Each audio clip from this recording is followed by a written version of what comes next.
Demetrious, I wanted to ask you, I mean, obviously you've been stepping your game up every time out. I know you talked the other day about that. Like, how do you feel, you are now in terms of, do you feel like you're at your peak, or do you still think you have room to get better? Yeah, I don't believe I'm at my peak yet. I believe I'm still getting better. I went through a lot of stuff in this camp. I got a root canal. I thought I had a stomach ulcer, did testing. But my coaches are always pushing me to become a better martial artist. Hopefully when I get back to the gym, I can get my blue belt in Brazilian Jiu-Jitsu and keep on chugging along. Like I said, this is just number 8. When it's time for number 9, be humble in defeat or victory and get after it. Would a fight with Cruz be something that you would be interested in? I mean, obviously he's been a phenomenal champion and he has that win over you. Yeah, absolutely. I've never shied away from that fight from Cruz. I just want to make sure, my biggest goal right now is to break that title defense of Anderson Silva, and I believe I can do it. So for me to go off and detour on a different route, it's going to have to, really make me want to do it. So, I fight at 135 before. I'm a small guy, and yeah, I'm not afraid for that fight. That means how much you want to pay me, Dana. Woo-wee! Hey, he's showing up to fight, right? Come on. Yep. Hey, you know what? I might not, talk a lot, but I damn sure you guys can believe, like, when I step in the octagon, I'm going to go 110%. I'm going to give everything I have. This is how I pay my bills. This is how I provide for my family. And so. When you first got the belt, you had a string of decisions that you had, and you were getting criticized for that, and, Demetrious is boring, and I know it kind of had a rub at you the wrong way somehow.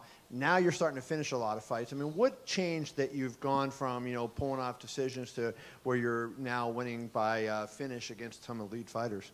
More mat time. I had a very long amateur career, and once I became a professional mixed martial artist, I got thrown right into the wolves. And just me trusting my skill set, trusting my coaching. I've always trusted my coaching, but just getting in there, sparring with Matt, Brad, and then just going out there, like, dude, 2 things are going to happen. I'm either going to win or lose. No pressure. Just go out there and fight and have fun. And my coaches, they're very good about, like, dude, just get in there, test your range, test your distance, and then you make the call. And Matt's a big believer of that. When he's in the corner, he shouldn't have to say anything. Matt should just sit there and be like, good job, we won, woo! So that's how it should be. And Demetrious, you've made it very clear you're going after Anderson Silva's record. But what is the motivation? This was the last guy I think that people were really saying, we got to see this fight. This is the guy that's going to give him trouble. You've beaten pretty much everybody else in the rankings. What's motivation like for you? Is it difficult to get up for these fights when maybe another rematch, something down the line? No, when I truly say this is how I pay my bills, I take that very seriously. I don't care if it's Henry Cejudo for the second time or Joseph third, Dotson third. This is how I pay my bills, and I take it very seriously. So I don't need any motivation to fight a brand new person or anything. Last time I checked, these bills pay the electricity bill, so I want to keep the lights on. A question for Demetrious Johnson. DJ, a lot of people who are smart people acknowledge you as maybe the best pound-for-pound fighter and one of the greatest ever in your division.